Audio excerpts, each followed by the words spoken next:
ସୁଭଦ୍ରା ଯୋଜନାର କାମ କରିବାକୁ ବାରଣ କରାଯାଇଥିଲା। ମାତ୍ର ଏହାକୁ ନ ମାନିବାରୁ କଙ୍ଗାରୁ କେଟ୍ ବସାଇ ଜଣେ ଅଙ୍ଗନବାଡି କର୍ମୀଙ୍କୁ ଗଛରେ ବାନ୍ଧି ନିସ୍ତୁକ ମାଡ଼ ମାରିଛନ୍ତି କେତେକ ଗ୍ରାମବାସୀ। ଏପରି ଅମାନୁଷିକ ଘଟଣା ଦେଖିବାକୁ ମିଳିଛି ବାଲେଶ୍ୱର ଜିଲ୍ଲା ବାଲିଆପାଳ ଥାନା କୁଣ୍ଡୁଳି ପଞ୍ଚାୟତ ମହାପଦା ଗ୍ରାମରେ। ସମ୍ପୃକ୍ତ କର୍ମୀ ଜଣକ ଏବେ ଗୁରୁତର ହେଇ ବାଲେଶ୍ୱର ମୁଖ୍ୟ ଡାକ୍ତରଖାନାରେ ଚିକିତ୍ସାଧୀନ ଅଛନ୍ତି। ଅଭିଯୋଗ ଅନୁସାରେ ଏବେ ସୁଭଦ୍ରା ଯୋଜନାରେ ନାଁ ପଞ୍ଜୀକରଣ ଚାଲିଛି।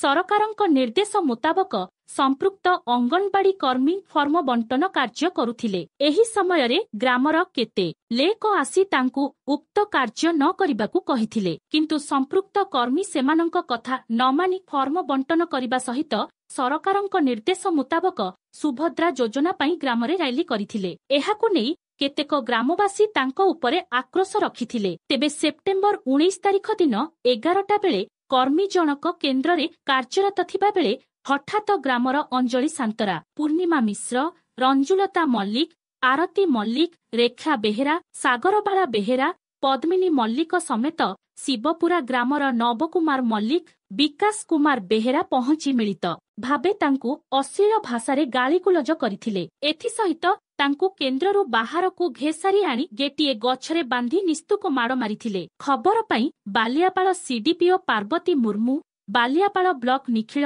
ଓଡ଼ିଶା ଅଙ୍ଗନବାଡି କର୍ମୀ ସଂଘର ସମ୍ପାଦିକା ପୂର୍ଣ୍ଣିମା ଦେ, ବଢାଣ ଫାଣ୍ଡି ପୁଲିସ ଘଟଣାସ୍ଥଳରେ ପହଞ୍ଚି କର୍ମୀଙ୍କୁ ଉଦ୍ଧାର କରିବାକୁ ଚେଷ୍ଟା କରିଥିଲେ ମଧ୍ୟ ଗ୍ରାମବାସୀ ତାଙ୍କୁ ଛାଡ଼ି ନଥିଲେ। ଫଳରେ ନିରାଶ ହେଇ ପୋଲିସ ଫେରି ଯାଇଥିଲା। ଦିନ ତମାମ ତାଙ୍କୁ ମନଇଚ୍ଛା ମାଡ଼ ମାରିଥିଲେ। ଅପରାହ୍ନ 5ଟାରେ ପୁଣି ବସିଥିଲା କଙ୍ଗାରୁ କେଟ୍। ଏନେଇ ଥାନାରେ ଅଭିଯୋଗ ନ କରିବାକୁ ଅଙ୍ଗନବାଡି କର୍ମୀଙ୍କଠାରୁ ଲିଖିତ ପତ୍ର ରଖି ତାଙ୍କୁ ଛାଡ଼ି ଦେଇଥିଲେ ଗ୍ରାମବାସୀ। ପରେ କର୍ମୀଙ୍କ ଅଭିଯୋଗ କ୍ରମେ ସିଲା ଥାନାରେ କେସ୍ ନମ୍ବର 163/24ରେ ମାମଲା ରୁଜୁ ହେଇଥିଲା। ତେବେ ଏଯାଏ ପୁଲିସ କାହାରିକୁ ଗିରଫ କରିନି। ଅନ୍ୟପଟେ କର୍ମୀଙ୍କ ନାଁରେ ପାଲଟା ଏତଲା ଦେଇଛନ୍ତି ଗ୍ରାମବାସୀ। ଏନେଇ ଅଭିଯୁକ୍ତମାନଙ୍କ ବିରୋଧରେ ଦୃଢ଼ କାର୍ଯ୍ୟାନୁଷ୍ଠାନ ଦାବି କରି ଜିଲ୍ଲା ନିଖିଳ ଓଡ଼ିଶା ଅଙ୍ଗନବାଡି କର୍ମୀ ସଂଘ ପକ୍ଷରୁ ମୁଖ୍ୟମନ୍ତ୍ରୀ ମେହନ ଚରଣ ମାଝୀଙ୍କ ଉଦ୍ଦେଶ୍ୟରେ ଏକ ଦାବିପତ୍ର ବାଲେଶ୍ୱର ଜିଲ୍ଲାପାଳ ସୂର୍ଯ୍ୟବଶୀ ମୟୂର ବିକାଶଙ୍କୁ ପ୍ରଦାନ କରାଯାଇଥିଲା।